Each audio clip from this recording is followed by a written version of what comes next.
शंकराचार्य विवाद पर सीएम योगी ने इशारों में अविमुक्तेश्वरानंद को नसीहत दी है। सीएम योगी ने कहा है कि सन्यासी के लिए धर्म और राष्ट्र बढ़कर कुछ भी नहीं होता। बहुत से कालनेमी सनातन को बदनाम कर रहे हैं और ऐसे में सनातन को कमजोर करने वालों से सावधान रहना होगा। वहीं अखिलेश यादव और अजय राय ने अविमुक्तेश्वरानंद का समर्थन कर सरकार पर निशाना साधा है। रिपोर्ट देखिए।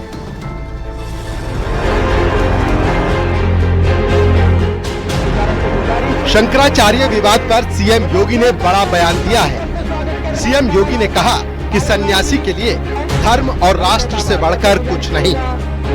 सन्यासी की व्यक्तिगत संपत्ति नहीं होती। धर्म की आड़ में साजिश की जा रही है। सनातन को कमजोर करने की साजिश हो रही है। बहुत से कालनेमी जो सनातन को बदनाम कर रहे हैं। सनातन को कमजोर करने वालों से सावधान रहना होगा।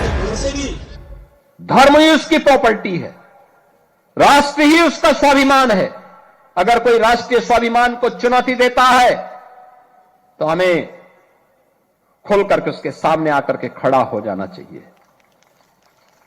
उसकी चुनौती का मुकाबला करने के लिए खड़ा होना चाहिए। कोई धर्म के खिलाफ आचरण करता है, क्योंकि ऐसे तमाम कालनेमी होंगे जो धर्म की आड़ में सनातन धर्म को कमजोर करने की साजिश रच रहे होंगे। हमें उनसे सावधान होना होगा, उनसे सतर्क रहना होगा। प्रयागराज के माघ मेले में स्वामी अविमुक्तेश्वरानंद को मेला प्रशासन की ओर से एक और नोटिस भेजा गया है। अविमुक्तेश्वरानंद को 18 जनवरी को ही नोटिस भेजा गया था। बैन के बावजूद बग्घी लेकर जाने का जिक्र किया गया। शंकराचार्य के नाम से बोर्ड लगाने पर सवाल पूछा गया है। नोटिस में लिखा गया है कि शंकराचार्य का विवाद सुप्रीम कोर्ट में लंबित है।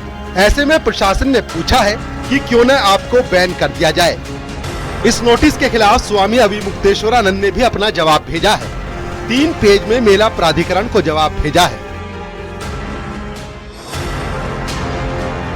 अविमुक्तेश्वरानंद के स्नान के लिए पैदल चले जाने पर जहां संतों ने सवाल उठाए हैं, वहीं अब स्वामी अविमुक्तेश्वरानंद ने भी जवाब दिया है।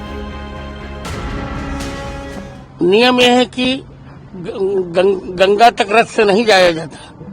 जब पुलिस ने रोका था उनको कि आप मत जाइए, हम लोग स्वयं संगम में पैदल जाते हैं, तो अन्याय उन्होंने किया था। बिल्कुल ठीक सरकार ने नोटिस दिया। हमारे अधिवक्ता स्वनामधन्य पीएन मिश्रा जी ने कल रात को ही 24 घंटा बीतने के पूर्व ही उसका जवाब उपलब्ध करा दिया है और कहा है कि आप 24 घंटे के अंदर अपना नोटिस सार्वजनिक रूप से वापस लीजिए। सपा प्रमुख अखिलेश यादव और यूपी कांग्रेस अध्यक्ष अजय राय ने सरकार पर निशाना साधा है। पूजनीय शंकराचार्य जी के पक्ष में तमाम सनातनी और पूरे देश के सनातनी उनके पक्ष में हैं। भारतीय जनता पार्टी जो अधर्म करा रही है, भारी मन से अधिकारी भी नहीं करना चाहते हैं। समाज के अंदर बना रखी है। जो सनातन की सरकार बनती है, ये सबसे ज्यादा अगर सनातन का अहित किया तो ये सरकार योगी और इनकी मोदी की सरकार ने किया। काशी के दरबार में, बाबा विश्वनाथ के दरबार में सारे के सारे मंदिर तोड़े गए। अहित किया तो ये सरकार योगी और इनकी मोदी की सरकार ने किया। काशी के दरबार में, बाबा विश्वनाथ के दरबार में सारे के सारे मंदिर तोड़े गए। स्वामी अविमुक्तेश्वरानंद को लेकर सियासत भी तेज है। लखनऊ में समाजवादी पार्टी कार्यालय के सामने स्वामी अविमुक्तेश्वरानंद के समर्थन में पोस्टर लगे हैं। पोस्टर पर लिखा है, शंकराचार्य का अपमान नहीं सहेगा Hindustan. Bureau report, news 18, UP Uttarakhand.